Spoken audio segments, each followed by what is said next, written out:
Hello and welcome to the best show on the internet on a Thursday until maybe next week or the week after. Then mostly walking will be on, and that is a great show on YouTube. But today on the 15th of 3rd, 2018. It's not live, it's in the future. Yeah. No, on all seriousness, yep. Today's Thursday. It's Let's Drone Out, and we'd like to thank.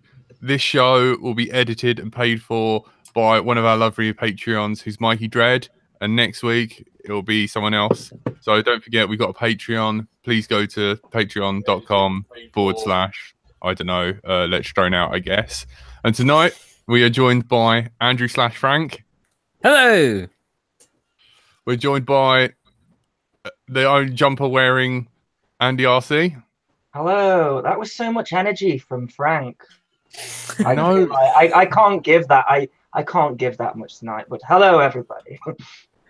And taking another sip, droning on, almost our name, almost a copyright infringing. Oh, I was there first. Ash, you weren't. We've been here for years, 2 or 3 years. Oh crap! We can share it. Yeah.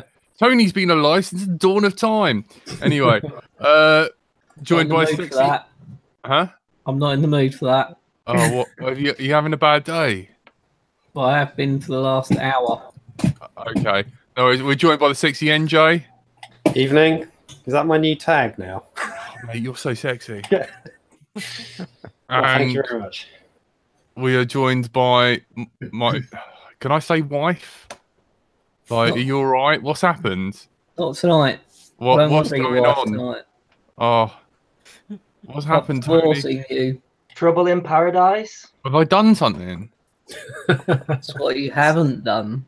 It's because his mum cancelled. We were going to have his mum on talking all about how we can, the best houseplants for tiny whooping, how to crop dust using an X class, and she's just cancelled on him. His own mother. I don't know. Terrible. That's why he's such She's a got bad stage fright. Right, we're joined by Tone Star. Bonjour. And we're joined by. Can we convert the toy grade quads into a Betaflight based FPV acro machine? I quite like that. Thank you for all the marketing. Hello. CurryKitten. If you didn't. Are you know. wearing the t-shirt today, Jack? No, but I've got a t-shirt to hand if you want me to go get it. No, it's fine. God, Tony, I haven't spoke to you and you're still pissed off at me. Like, I should be bloody over the, well happy, but don't know. Every week, you two having a domestic. Oh, God, I know. It's part of the show, I think. Right, someone say something. It's all gone quiet, said Rhubarb. Someone say Betaflight or Butterfly. Do we? Oh God. Maybe we should talk about race flight and burning boards. Somebody did that. I like doing that, and then I sunk it in a big pile of water. Hey, we've got BMS Web in the chat. We've got Zoe in the chat. Zoe. As well. Smash that like button, she says. Hey. Yeah. So, all right, let's do this. At first, there was MultiWii, and that was open source. And then they used part of it with Timecop, the inventor of the NACE 32. He used some of that code and then created... what the hell was that called again? Baseflight, yeah. That's what I started on that. Yeah, but Tony, there's nothing you haven't started on. I'll start on you if you don't shut it. Sorry, buddy.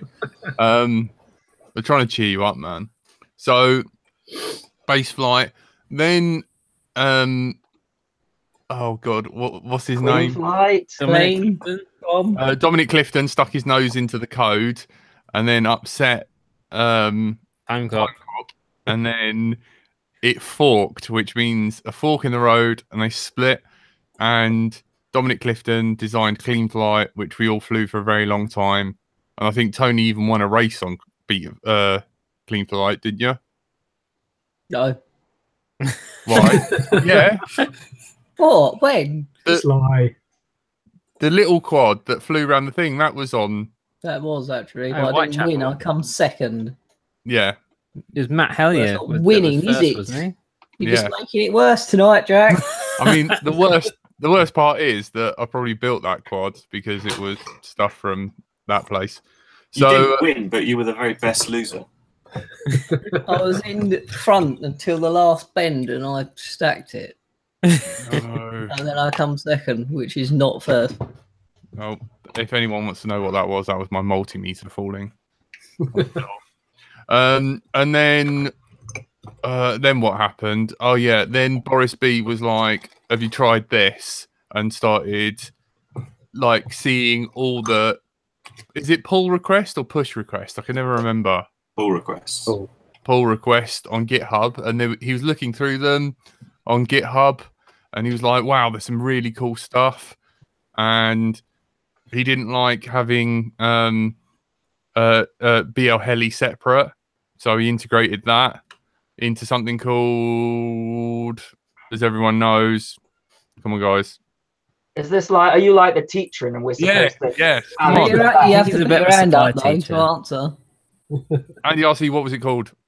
BL Heli Suites, is that what you're talking about? Oh my Pass through. Oh, pass through, okay. I think he wants the word beta flight. Yes. Oh, right. Okay. Beta flights. You all got lost then. Beta flight. And then people started creating closed source things, which is the wonderful race flight and the amazing kiss. And then, yep. Show us the way, Jack. Yep, Zoe, you are the queen. Sorry, memeing. Right, and then yeah, so then Racefly had like a little slave monkey that's writing all the code, and then the monkey got out of the cage, and then the monkey threw the code like poop at the wall, and then everyone saw it, and then smeared it around a bit, and then a little bit of it got into Peter Flight's mouth. This is incredible. This needs to be some kind of handbook that comes. It's like, it sounds like a bedtime fairy tale. It does, yeah. I'm getting and they all lived happily ever after. Has he had his meds? Yeah, this is Jack on a lot of drugs. I'm gonna have to go and get a beer in a minute. Because I'm not functioning anymore. I swapped my wine for a tea now, which I didn't. I'm going to record this and use this as introduction to software development as described by Jack, how GitHub works. Carry on. I'm waiting for Painter 360 to phone me up when he hears this and be like, "Oh my god, I wish I could do that on my videos explaining stuff." So anyway, what is that filter called? The Kalman filter. Yeah, it's a floating filter that sort of estimates what data it has or hasn't got, and sort of like figures and smooths everything out, I believe. Yes. And that kind of got into Betaflight, and Betaflight were like, "Hey man, we're working on some other filter that's much more optimized, because everything Raceflight is always all about overclocking and stressing the parts out, kind of like my friendship with Tony Jack does to me." Yeah. This has all been a massive metaphor, hasn't it? Yeah. Nothing to do with beta or butterfly. I'd just like to point out I've never forked with Tony. Thank Christ. Only integrated, right? Yeah. Via USB. Who was doing the pull requests to who? That's what I want to know. Yeah, I know. It's too early for this. Who was pulling and who was pushing? Well, let's wait until after the watershed, guys. So, yeah, Boris is like, "Look, it's not optimized. It's, too intensive. Like, what about F3 boards? We've already lost F4 boards. It only works on certain boards. You've got to copy and paste stuff into this is the filters, the filter sort of fork, and you've got to copy and paste. Is it right? You've got to copy and paste like certain settings into the GUI." Into the CLI, yeah. There are some base settings that they worked out to kind of get people started. But really, if you want the best out of it, you're going to need to do some noise analysis, and that's going to mean some black boxing.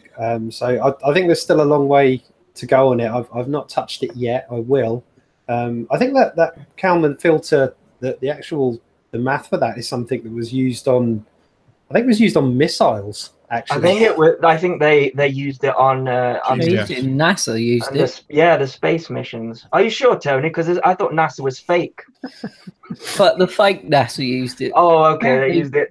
PID controllers were invented in 1870. Wow. So they used that to calculate the moon landing, which didn't happen, of course. Yep. Wow. Look at the Wikipedia page for. I'd like to point out that I would have made a joke being like, of course, Tony would come out with that fact because he was there and he was there at the time. I'm glad you didn't, Jack. Yeah. Poor Tony. Oh God, someone's written flat Earth in the chat. Oh, BMS Web. Going there today. So anyway, after getting poo in its mouth, are we still talking about Tony here? Yeah. Beta Flight was like, we're not having any of this, and then Butterfly formed. And now you can run that only with certain boards, and everything has to be F4 and 32 kilohertz. And yeah, that's Butterfly really. And the only thing that makes me slightly like ooh is Joshua Bardwell flew it, and he was excited, and he was very happy. So who knows? Anyone tried it? I haven't tried it yet, but didn't he also say something about them putting Carmen back into beta flight now? Anyways, like soon because of this, which will make Butterfly irrelevant again, sort of thing. The video I watched suggested he said that the beta flight filter was essentially the same thing. Yeah. And I thought he said he couldn't really detect the difference in a sort of a blind test. It'd be hard pushed to notice the difference. The thing is, when he made that video of the two, I could see a difference, which I'd agree with that. I could. There was much less prop wash, I thought, with Butterfly than there was Beta Flight. He said he couldn't notice the difference, but I think when you watch it, maybe subjectively, that's what I thought. But the reason why I'm not trying it is because, like, you know, it's so early for something like that. And I mean, you saw Josh's video. They'd even, you know, not taken the clean flight part out. They'd just done a search all and just replaced beta with butter, hadn't they? So you know. Yeah, but isn't it just a copy of beta and then the filter put in anyway? So it should just be exactly the same. So why is everyone worried? And I'd just like to say, David Winstead's in the chat, and Gail Orenstein's in the chat, who we had on before, and she said, Jack, you look handsome tonight. So not only you on drugs. Who said that? Gail. Oh, bless. Thank you. I don't feel very handsome. I feel like I've slept in a bush. I smell like a dead badger. Back to what you were saying there, Tony. I'm not ginger. The biggest thing is that when you copy across like they did to create the fork, there's very often the tiniest change can have an incredible butterfly effect on the code and cause all kinds of problems and bugs, and all that then needs you know, ideally a big mass of testers out there with all different hardware to see if it's caused any problems. I actually had that with one of the betas of 3.3, and it was actually one of my diatone models. It caused a really weird wig out with the with having accelerometer turned on, and it was patched and fixed. And you know, these things need reporting. And again, when you're starting now with something brand new, you would think that that's it, it's stable, and then these little changes might not have massive impacts. Well, quite often you'll find that it can just be one little thing that can cause things to go quite unstable. So that's personally why I'm going to leave it a little while. I just want to see it mature a bit more before I'm going to start playing with Butterfly. But it looks promising, certainly from what I've seen so far. In terms of the I think the biggest thing is just, it seems to be the focus is really that prop wash handling, which does seem to be getting tighter and better. So yeah, we'll see. I think the other reason you want to give it time as well is to make sure that the guys working on it are committed. You don't want to really get into something and then you find that a month later the team have disbanded and they don't really have that enthusiasm anymore. So yeah, absolutely. Give it time to mature and make sure they want to keep working on it. Yeah, indeed. Superfly in the chat said it's running away from me. Ow! He said he's put it on 3 tried it on 3 quads and it felt good on 2, so he kept it on there. So, obviously, yeah, this is just part of living on the bleeding edge. You know, if you're going to get a cut occasionally, and some stuff it'll work for, and others it might not until it's got, you know, as Ash said, it's been around long enough and it's got enough development and it's going in the right direction, because we've, you know, there are, not to name any, but there are others that had a lot of promise in the start and for me started to decline fairly rapidly after a very early peak. So yeah, I'm going to watch it closely and see where it goes. But Beta Flight's flying so damn well for me at the minute. I've a little reason to move away from that right now. So has everyone pretty much given up on race flight? What is the latest? Because there was a time when that's all anyone was flying, and now it's like no one's flying it all of a sudden. I never had a chance to try it. It was on my list of things to try, and then I saw Tony's video showing it all having a wobble out, and then he burnt it. So I was like, is this bad now? He's saying it didn't burn very well either, did it? So I imagine I imagine the reasoning behind that. So Tony made a video. Right. Tony made a video that it was getting mid throttle oscillations, and I'm guessing was probably told that it was a component issue, and then he switched it to Beta Flight and didn't have it, and so I guess is that the reason why everyone's ditching it, because it's buggy? It wasn't though. A year ago, it was great. Now it's pants. Yeah, in my eyes. What was that? Like what? When did it? Was it still in open source, or was it Raceflight 1? Because there was open and then closed for the Raceflight. There was Raceflight, and then there was Raceflight 1. When I used to fly Raceflight 1 a year ago on RC12. Is that Raceflight 1 open or closed? Probably closed. Okay. Yeah, RC12. It was good. Yeah. And then it just went downhill and got worse and worse and worse, and I wish I never updated. But then you're forced to update if you want to change anything on your quad anyway. Has there been any updates over the massive drama with what's his name, that developer essentially leaving, posting all the source up on GitHub? That's what Butterfly became. Yeah. I'm sorry for calling you a monkey. But it made it sound like he was the real development force behind it, and Preston wasn't. So is anything that's maybe why it's gone pants.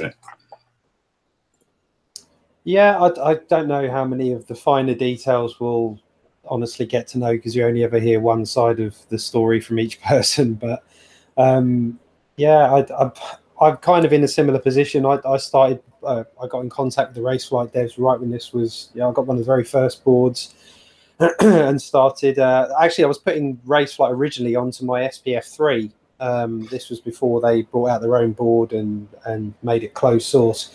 And there was a nice level of progression, I thought, and the flying characteristics were good. And there was a little bit of, I want to say there was a little bit of the flight feel of KISS in there that I really liked. It felt really tight. It was nice to acro with, and it tuned up well. And then we got to, I know it comes up a lot, but I'll say it again, we got to RC12, and for me, that's where it peaked. It never really came, sort of got back on its feet. And that's with me, and this is obviously a subjective thing, because it was me and the particular quads I was using at the time. I just had a lot of mid-throttle oscillation problems and issues that couldn't be tuned out with the available tuning and filtering. Nothing could get rid of these problems, and even adding capacitors and other efforts to reduce any kind of back EMF noise or anything that could be causing problems wasn't fixing this. And I stuck with it and kept going back to it and trying newer and newer versions, and it just wasn't really the same kind of inherent problems that came along after RC12 were still there, and that's when I kind of started to lose confidence in it and moved back over to Beta Flight. So, and I went through a build with the guy who I fly with a lot, my pal Carmo FPV. We both did a brand new build. One was my Archon, which I fly now, and he was set up a reverb, and he bought a brand new Raceflight board with the Bolt, and we set that thing up, and both of us spent the bulk of our time trying to tune out all these oscillation problems. And this wasn't on noisy hardware. These were brand new butter smooth motors. They were, you know, everything on the quad was new. There was no reason to put noise at blame for this. And no matter what we did and how much we messed with the settings and the filtering, we just couldn't get that tuned out of it. And then we eventually put an F405 on there and went with bass flight, and you know, like that, the whole thing was smooth as anything, and that was that. So yeah, that's my personal experience with it and where we are right now anyway. So there you go. Mm-hmm. Apparently everyone's just seeing Jack's ugly mug for the most of this video so far. So apologise to all the viewers. This is especially forehead and eating. watching. I think it's now stuck on me, so you're going to need to unstick me who did that. Yeah. So I was trying to unstick it from Jack, but so hopefully now people can see me when I speak, or when someone else starts speaking, they'll see them. And if you still don't see whoever's speaking, then post in the chat, and I'll try and work out what's going on. But I'm not entirely sure. Weird. Sorry, guys, my PC did a blue screen of death and then decided after that it wanted to do a Windows update. So, so sorry I disappeared there. You didn't miss much. So, Ash, what have you been up to? Haven't seen you for a while. Man flu, house renovations, BMW broke my car, and everything I review keeps breaking. Yes, it's just brilliant. Back to the normal. I'm glad someone else is getting it. If it's not, usually I think me and Andy alternate quite well in terms of who gets the dud stuff. But always happy to have someone. Actually, no. To be fair, CurryKitten, you've had a few duds, haven't you? I have all the duds, I thought. It does. I really feel pain when that happens, because you know we are lucky enough to get sent these for reviewing, and you know, so really there's no excuse for it not to work, because they need it to work for us to, you know, review it properly. So I feel real pain for customers when I get something that doesn't work and I've not paid for it, but I know customers have paid for it and they're getting a dud, and then they've got to go through the hassle of returning it or swapping it out or arguing with our retailers. And it seems to happen a lot more these days, I must say.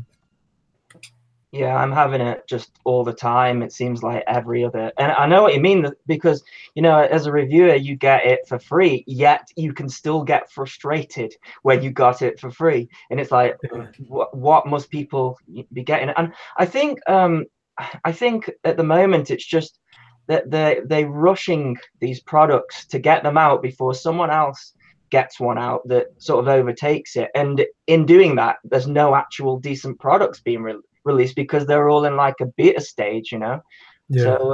So it's really frustrating. Yeah, I think we all mentioned SPC Racer before as possibly the company that puts good gear together but never actually test flies it, and I've still got that, was it 95 GF 90 NG, the one that doesn't fly. You guys had the NGI, the GF, and the GF. I tried it with soft mounts and it flew away. And now I've been updating stuff. It literally flew away. It shook itself so much that because it was in air mode, it's like it tried to right itself and like, I'm full throttle. And then I've just tried updating a load of software and a bunch of things, and it still flies like crap.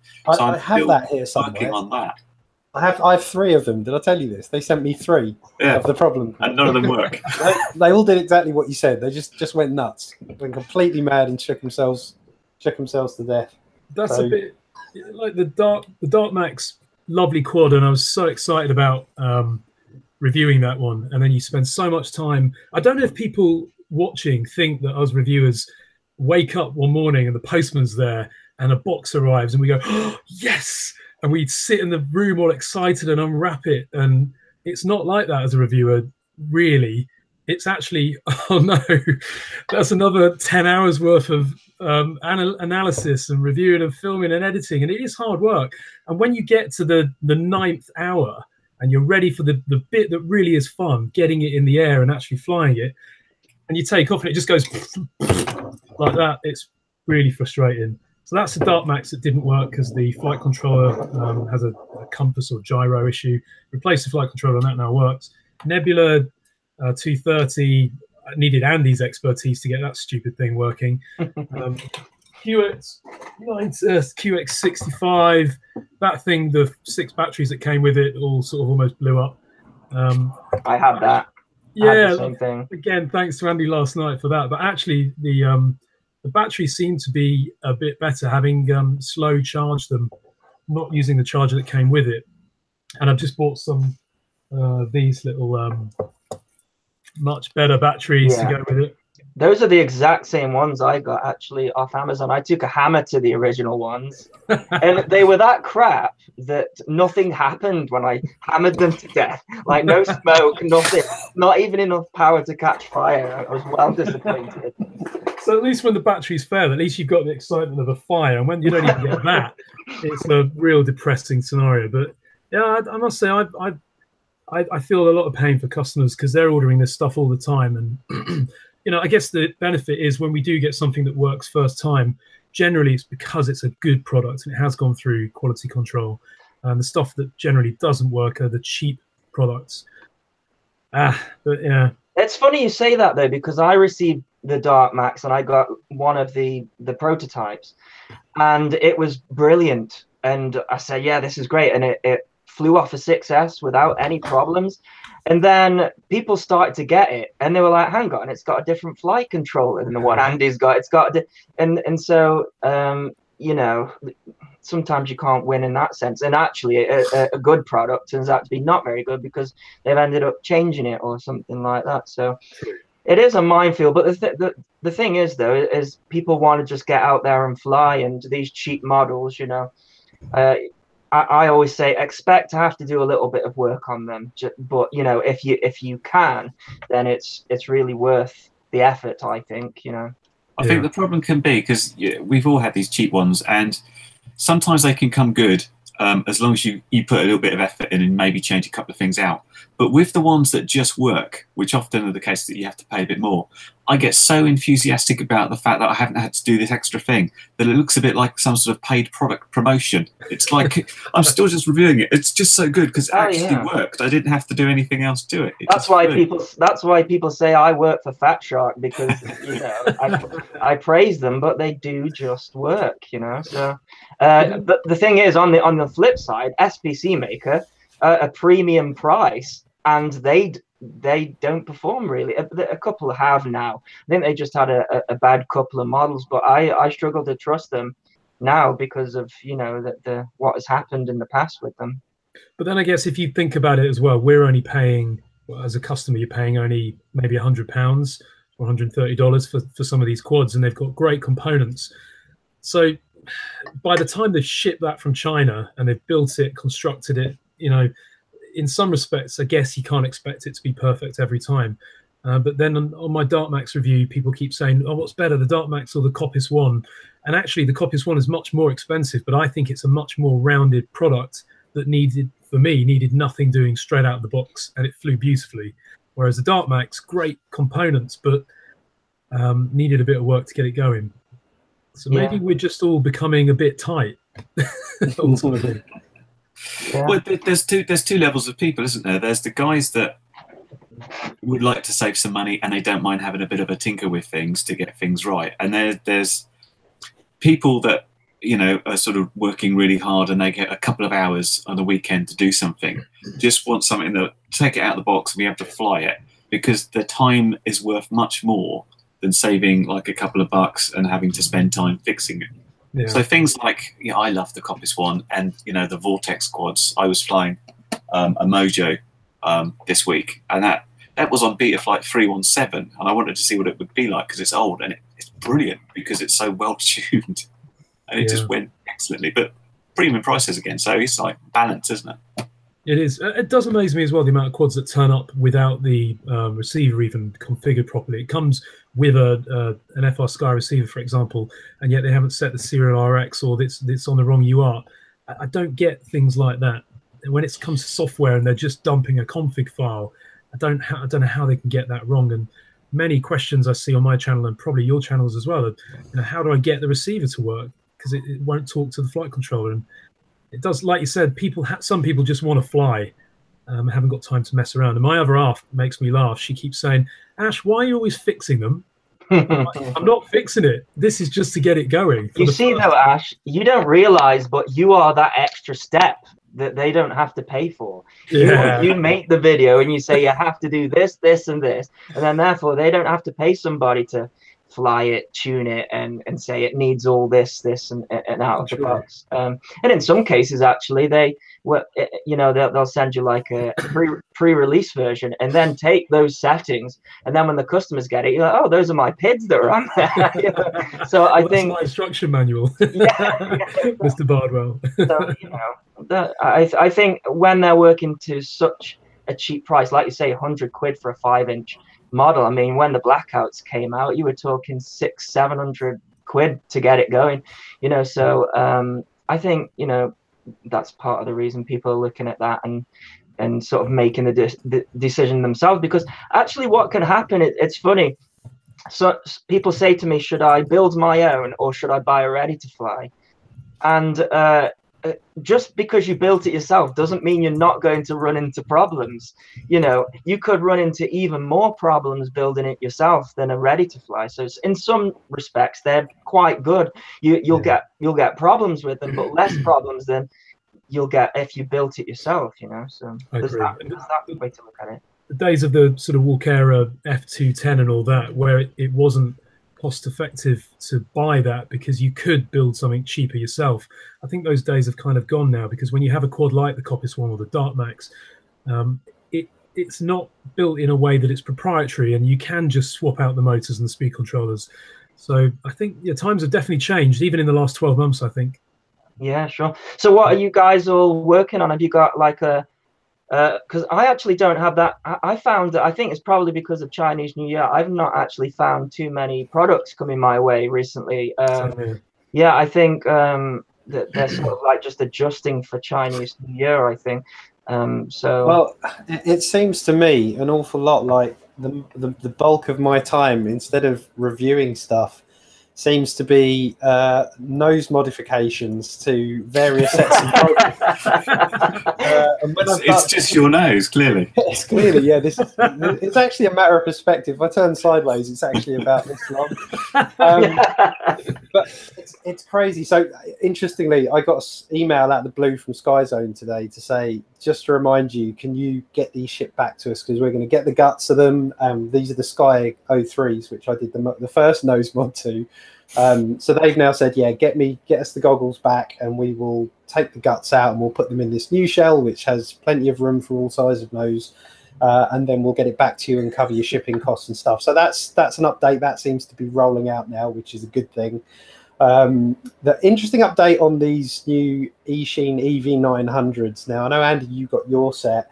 So originally, I think I was actually the first guy to get hold of those to look at. And obviously, I put my video out saying, biggest problem is these just you can't put them on your face because it just hurts, right on the bridge of your nose. It's really quite horrible. So I sent them and I showed Andy this, but I sent a really simple drawing of them next to the EV800s with the nose gap, and then I've literally pointed to the contact points, like I put an arrow, and I've put too short here next to it. I put it in as simple a language as I could graphically to then send back to eSheen and say, please show this to the designers. And they sent me back my JPEG with a big X, red X through my bit, and just where their part was, they just put a tick. And that was their feedback. They basically said, no, you're wrong. That's you told. Which I thought, I was like, okay, well, yeah, you told me. That was that. But then I made them a video, and also I was putting out videos on my own channel about this at the same time, saying, look, I have to show you, this really isn't going to fit. And every reviewer is going to point this out. It's not going to fit. It's anyone on the Western side, you're going to have this problem. Anyway, after a few review videos had gone out and the same things were pointed out to them, I suddenly get an email back from an eSheen designer saying, so do you have any suggestions for how we can improve the EV900 nose fitment without having to retool the nose piece? So I was like, okay. Now we've got more of a problem, because I think what's happened is they've left this super late and not really included enough people from our neck of the woods in the base of the product. And then what you end up with is them at the point where they've produced these ready to go out, and they've now got a pretty serious problem to fix.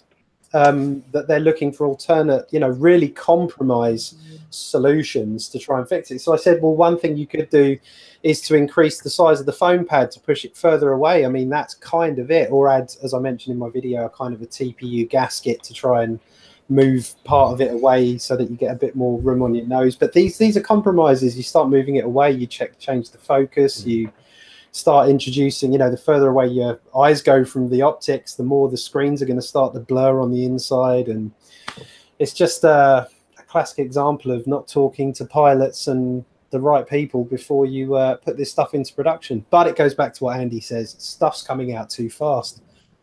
If you slow down, it will, I think there'll be a little more chance for these things to be proper, the kinks to be ironed out first. So I'm really surprised they like when you sent it back to them, they didn't just take a mold of it and just be like, yeah, we done it, fixed. They might do that when NJ sends back his, because his are fixed.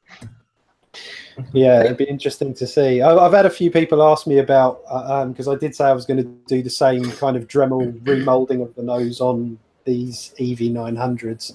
And again, for some unknown reason, they've sent me another set, which are exactly the same as the first set. They just seem to send me multiples of stuff. Maybe I'll box these up and send these to you guys to have a look at, so you can see for yourself. But I am going to. People want to see them.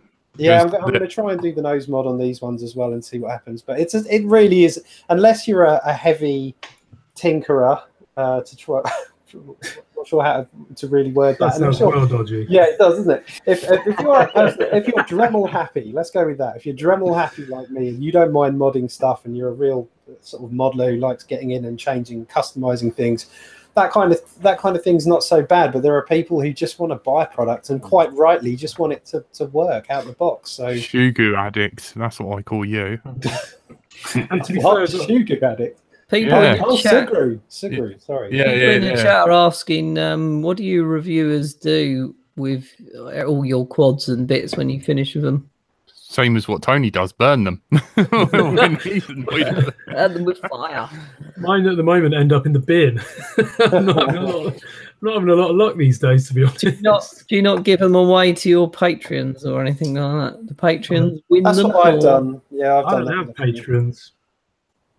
It's the responsibility that puts me off, because then I'm committed to have to spend time, and I have to be honest, I'm struggling these days to get reviews together time-wise.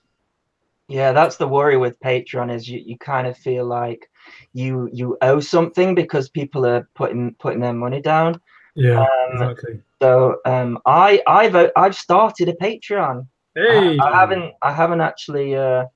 Well, I've published it, but I haven't mentioned it yet. But again, I can't really offer anything extra, so I've just put the amounts really low. So it's like $1 or $3. I offered stickers. Become a patron, people. You can have some stickers. Yeah, I'll say they're in that. Stickers and. What about the T-shirt though? That's the website, isn't it? If you want a T-shirt, you just go and get one printed from one of those print-on-demand sites, like I had to do, and give it to Jack. Oh. Thank you. Oh, he's got one on his phone, has he? Is that one? Yeah. Check it out. Yeah. I would have set it high enough to have a T-shirt, but it seems it's quite an alien concept to say, I'm doing this stuff. If you want to give me some money to help me out, that's good. So the idea of putting it high enough to give a T-shirt that someone would want to do that is too alien for me at the time. So it's like $1, brilliant. $5, get some stickers. That'll do me, and I can carry on making fun videos.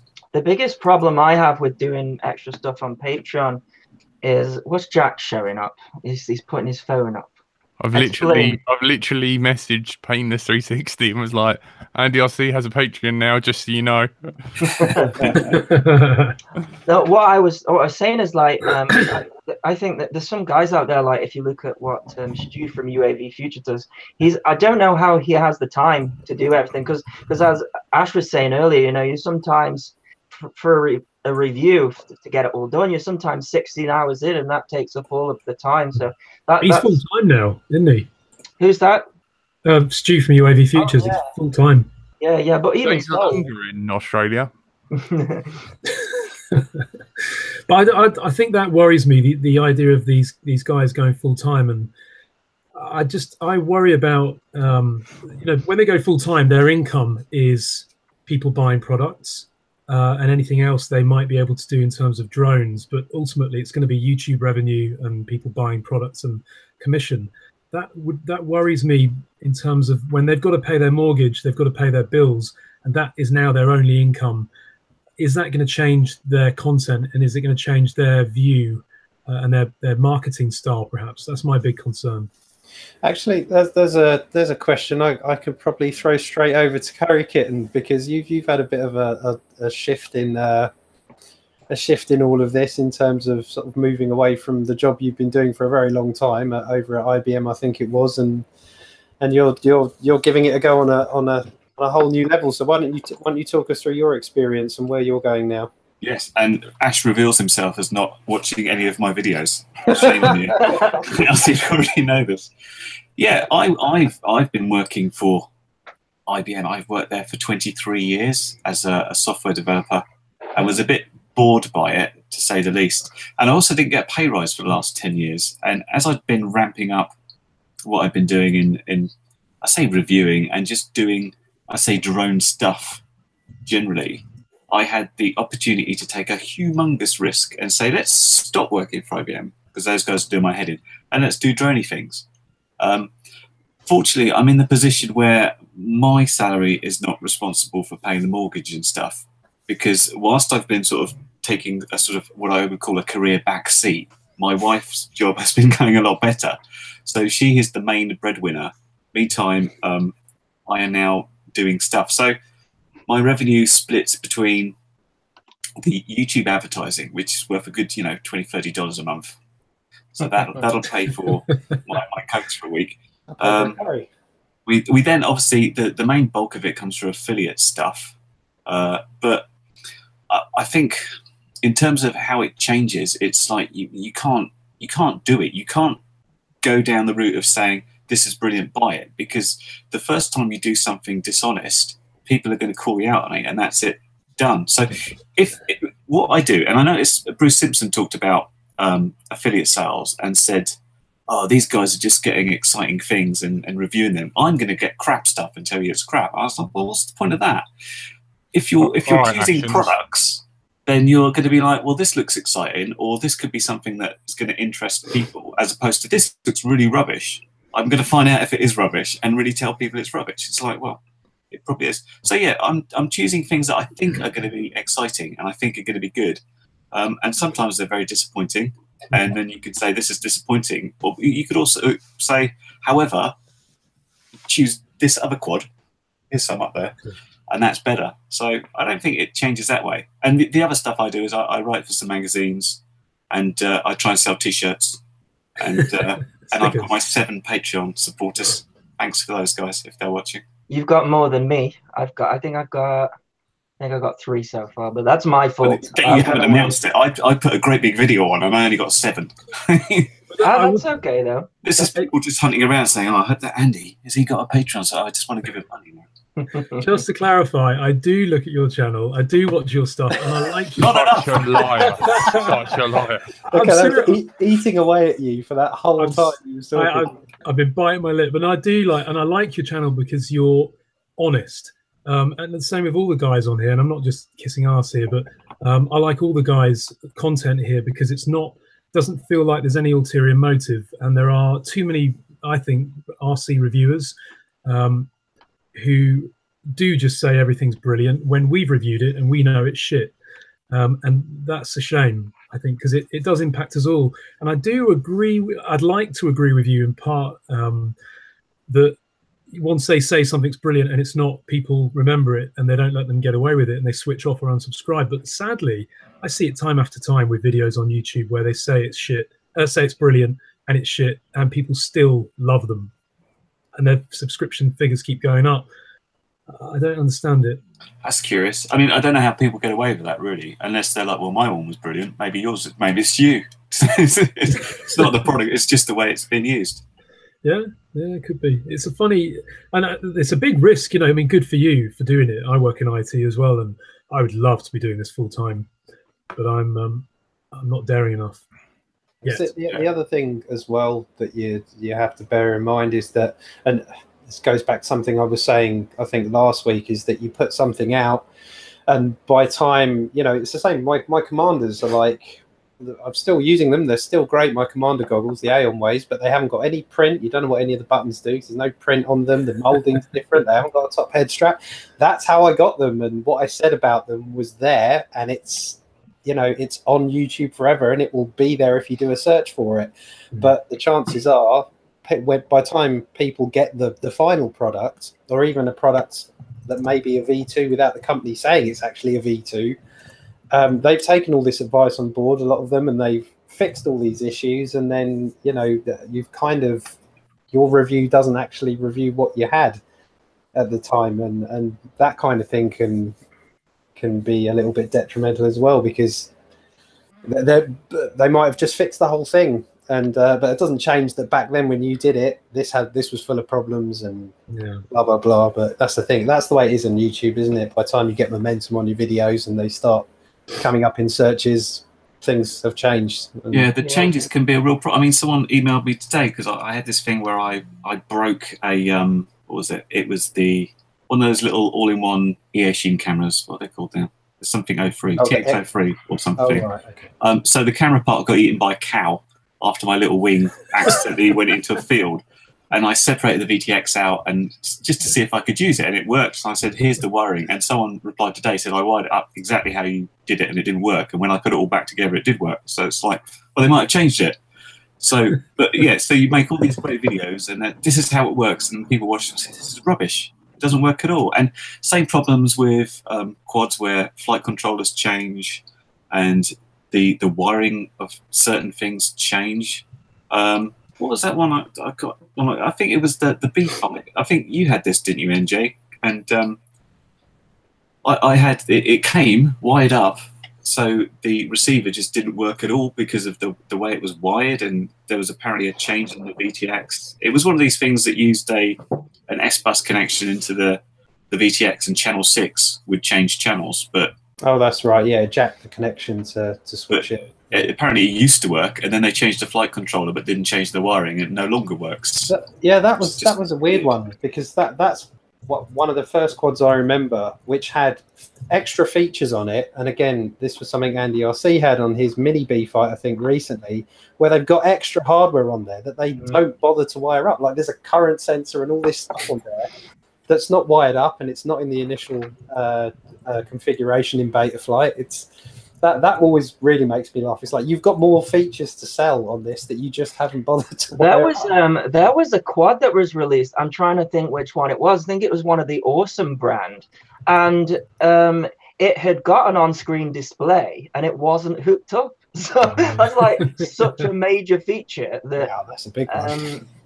So I mean that's a good thing about it coming to us, though, is we can go, well, actually it's got an on-screen display, if you know, and it was actually cheaper than the other models that had an on-screen display. So, but yeah, it's strange, isn't it? It's almost like they just get a bunch of components, don't think about, you know, what to do with them, and just put them together as quickly and easily as possible. I think that's how they name them as well. They just put it into a random letter combiner. Some of these quads have stupid names. I think B-Fight was just Betaflight with the eta taken off. Oh no, it's Fight, isn't it? Not Fight. B-Fight. Zoe makes an interesting comment in the chat about she has a review policy. If it's bad, she won't review it. And I think, you know, I like that, but at the same time, if something is really bad, I like to tell people it's bad, so that first of all I can give them an option on how to fix it. You know, this is what you need to do to fix that receiver connection issue, or don't buy it yet, because it might get better or it might not. But you know, when I'm going to buy something, the first thing I do is look on YouTube for reviews, and if I don't find any, then I'll probably think I'll buy it and try it. So I think it's good for a bad review to be there, just to warn people from, you know, avoid spending their money, especially when it's 100, 150, 200 pounds. It's a lot of money for a lot of people. What I tend to do is not to waste people's time is just literally make like with those Ishin goggles, just make a 4-minute video and say, I don't want to waste your time here, but this is why I don't think you should buy these. Or I do like a news item, so I get a bunch of products. Like I received a quadcopter, it wouldn't even fly, so I'll just mention it. Or some of those Fury Bee quadcopters that say they take a 6S. I thought, I'll make a video on that, and I plugged a 6S in, and then it just, went crazy. And I thought, well, I can't make a whole video about that, so I just mentioned it, So I think it's important to say this product's bad, but maybe don't spend an entire. The thing is as well, when you're reviewing, it might be the case that you are reviewing it as you go along, so you don't realize until you finish the review that that's a bad product. Exactly. Like those Top Sky F7X goggles, they looked great, So I thought, well, I'll review them as I go along, and then I'm like, oh yeah, these look pretty good, and by the end, it's like, no, don't buy these, So that is often the problem, isn't it? Because I like to do I take it out of the box whilst I'm sort of filming it, else I lose track of what I'm doing. So I was like, oh, look at this is good, and it's got one of these in, and it's going to be great. Let's go fly. It's like, crap. So by the end of it, it's like it's started really upbeat, and then it's come really down. It's like, now I have to fix I got a good idea. Maybe me and Jack should do a review show where we just you send us all your crap stuff, what don't work, and me and Jack can do. As long as you don't mention that this is crap. As long as you don't say this came from Andy RC, it was sent to him by. He doesn't like it anymore, so he says it's pence. I would love to see you guys do that. We might as well do a flying review show where we rip on everyone's like flying and be like, this video's crap, The thing is, you would just end up everyone. You would just end up ripping on each other like you always do. Yeah, I know, like. Or it ain't worth the hassle because Tony's gonna be like, make it work. I'm like, there's no hope for this at all. Yeah, but then we can set fire to it and drown it and things. Yeah. I tend to think that with most things out there, you can get it going better, and I kind of feel that a lot of the times people seem to buy stuff blind. Like you said, Ash, if they can't find a video, they might just buy it, and then you've got it, and it's like, this is hopeless. But let's see if we can do something. And it sort of acts as your online instruction manual about how to get things at least a little bit better and get it to some place. Sometimes you can't get it to that place. I'm starting to think that the SPC Maker Quad can't get to that place, in which case I've been gathering bits of video for like a couple of weeks because every so often I'll go out and do something. I was like, still crap. Just upload 2 more minutes of video to this showing here's what else didn't work. I've got I'm just looking at the wall here. One of those Ishin X220S is really old now, and it's just burnt out another motor. So it's like I will be giving up on this soon. But I always keep coming back to these things, just like, can I just mess around with this? Sometimes I need to take like a week off, and then it's just like I've got a spare moment. It's like, oh, let's look at the crappy thing that doesn't work and see if we can finally put it to bed. I think as a reviewer, we've all got those reviews that are half edited and they're not finished because you can't quite bring yourself to a conclusion as to whether it's good or not. There's one product, I don't know if anyone saw the review, but this is called the Drone Max, which is quite a clever product in some ways, but I had a tough time describing it in the review as to whether it was actually useful. It's basically a portable battery for charging Mavic batteries, DJI Mavic batteries. You charge it up, you take it out to the field with you, and it will charge 2 Mavic batteries up fully, but then this is dead.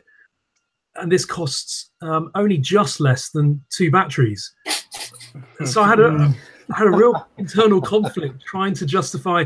I mean, it's got a 90 lumens LED light on the side of it. So I thought, okay, we could take this camping, and then it's basically an LED light that's going to last about a week because of the size of the battery inside it.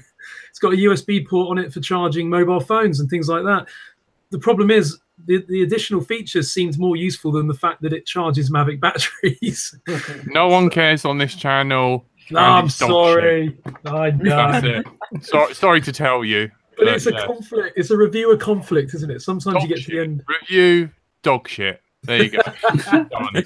I've certainly got stuff on my hard drive. I've worked out. I started filming this thing, and these are more sort of fun build projects. I got this thing and I started filming a bit about it in February last year. And I realised how old it was, and I was like, "Oh, really? I must get on with that." These are the things that suffer because there is a slight need to sort of do more reviews than sort of fun builds. So I'm always sort of like conscious about like, am I completing this? Am I doing that? And I must get back to these things. They're just some really interesting projects to do. But CurryKitten, I just noticed behind you on the stack of stuff near the duct tape. It looks like you've got one of those Hobby King AC to DC chargers. Yes. Power things. Are they dog shit? Because like every power thing I've ever bought from Hobby King, they have stuck the worst fan with the worst bearings. Now the fan is a different thing. Whilst the actual thing goes and provides power, and I've got one of these Quattro type chargers, which has worked really well actually. I couldn't be without. I couldn't go back to that parallel charging anymore. The fan, when it starts up, it sounds like some really old classic car where people hang on to it. So it's a classic. It's got like, no. It sounds like one of those. Have you ever been in a 3-star B&B, like, or 2-star even? You know the toilet. I've never roughed it quite that much. Middle class. Yeah, the extractor fan in the toilets. That's connected to the light. And it's got like, and they've wired in a turbo saver in there. Like your car where you switch your car off, and the engine keeps running for a bit to like cool the oil in the turbo. It's got one of those turbo delay. What are they called? There's a name for them. No idea. I don't know. But yeah, the worst fan in the world that's got like feces, dust, like pubic hair, all rolling around in there. It's the worst. I don't know where.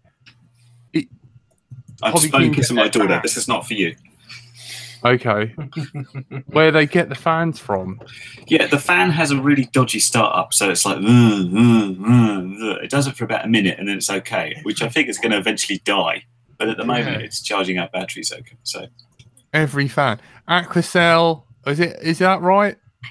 NJ, the Turnigy Aquacell is a thing. Yeah, that. Somebody's put in the chat, Jack, but I can't say it. Reactor, are they saying? Yeah, Reactor. Yeah, have they got a horrible fan? I don't know, but like even their little laptop, like AC to DC chargers, which were like 5 amp barely, they had like a fan in there, and they got like a floating ground as well. I've touched the heatsink in one of them and got a shock when I cracked it open to take the fan out and put a new fan in. I haven't heard a plug for Mini Air Show in this show so far. No, I don't. It stresses Andrew out. Look at it. Pay attention to the video because I'm having to still do it all manually. But yes, miniairshow.co.uk. I think we're still at the moment. Everyone in this chat will be there. I think. Yeah. I'm really actually looking forward to that, especially getting away from a screaming baby for 2 nights. Did I just say that in public? And it looks like I'm gonna assume that Ed has posted it in the chat, that means it's public. RIP Sumner's Ponds. So unfortunately Sumner's Ponds isn't going ahead this year. They couldn't get the manpower to get it to happen. So I was just going to say Miniature instead. I was just going to say, who's Sumner Ponds? I'm sorry to hear he's dead. Hopefully it'll be back next year because I'm really upset. That's where I met that great Yeti there. That's where I met the Yeti. Jack. Same. Yeah. I've never heard of it. Is this like a race event or just a general meetup or something? I've not heard of it. It's an RC show. Oh, it's just shows. It's a really old one that's been going. Well, I say really old.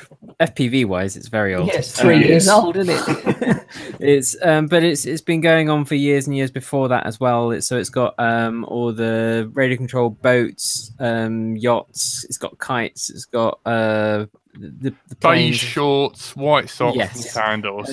Exactly. There's lots of families that come around, so it's basically free for the people that are running the things, doing all the radio controlled stuff, and then there's you kind of pay to go around and see all the fun that people are having. So it's a bit of a funny way of doing it, which is maybe why it's not going ahead this year. But yeah, it's unfortunately not going ahead. But yeah, that's where I first met most of you, I think, that I have met in person.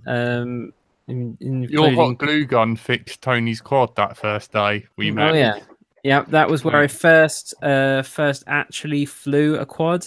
I think. Oh no, actually, the first flew one of Jack's, but the first time I flew one of mine, I made my first ever quad there. Yeah, it's so if that's not going on, then there must be some kind of other event that everyone can go to. Exactly. So there's mini air show. Please come along to that. We'll all be there. Loads of other people are going to be there. Hopefully, going to have quite a lot of things going on. Fixed wings, helis, FPV. We'll have the workshops with the tuning and the maidening and everything going on. So please come along to that. Is there any full-size stuff going on, Andy? No, absolutely not. We happen to be on an airfield where there will also be some full-size stuff flying, but it's absolutely nothing to do with us. So they will be flying then?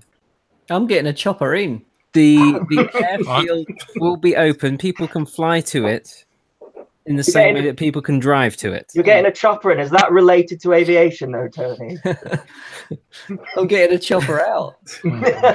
So you can fly if you've got your own plane. You can fly or paramotor or paramotor. You can fly to mini air show. That is a possibility. Would you ever do paramotor stuff? Yeah, I'll watch a guy on YouTube. Yeah, I've just subscribed to him because I keep flashing up on my feed, and I've been watching him. And yeah, it's quite expensive to get into it. Apparently, it's about 10 grand, but I'm sure they probably do it a bit cheaper than that. Doesn't have to cost that much at all. I paramotor, and you could buy the engine and the wing for around 6 grand, something like that, and then it's just to remind you that's how much you value your life.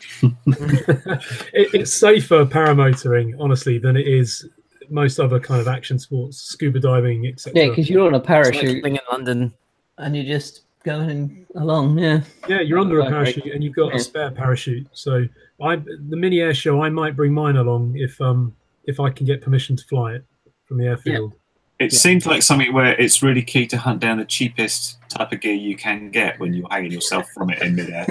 just look on eBay or jumble sales, see what you can find. Are they on Banggood yet? I'll tell you what, when they are, you don't want to fly it. We walked past a second-hand shop in our local town the other day, and we saw what looked like a paramotor sat outside, and it was an absolute death trap. And when we looked at the throttle, it had a Shimano from a mountain bike.